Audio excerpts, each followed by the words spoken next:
Naging makulay ang pagbubukas ng kapistahan sa lungsod ng Tarlac nitong Martes, January 20.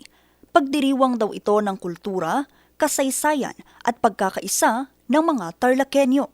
Una sa mga aktibidad ay ang Grand Ballroom na napuno ng musika at sayawan,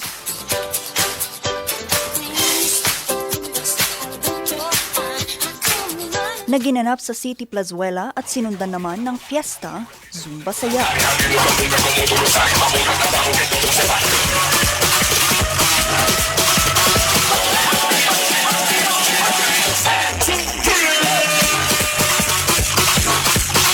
Hindi rin pinalampas ng mga Tarlakenyo ang Miss Tarlac Grand Coronation na ginanap sa City Plazuela.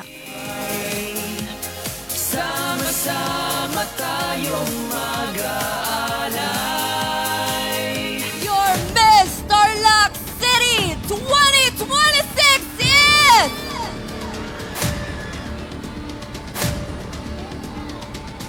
Number 9! San Juan Bautista! Gina Gray de Jesus! Dito tinanghal si Jean Gray de Jesus ng Barangay San Juan Bautista bilang Miss Tarlac City 2026. Pinasinayaan din ang isang linggong masayang street market o Fiesta Tiangge. Tampok rito ang mga lokal na produktong pagkain na gawa ng mga MSMEs. Layo nitong maiangat pa ang mga lokal na negosyo at turismo ng lungsod. Nakakatuwa. I've been monitoring ang ating street market, food market na gabi-gabi mula nung Biyernes na nag-umpisa talagang dagsat na susuportahan ng ating community. Gusto ko rin magpasalamat sa lahat ng mga sponsors at mga nag-organize ng ating street market ngayon. We have over 140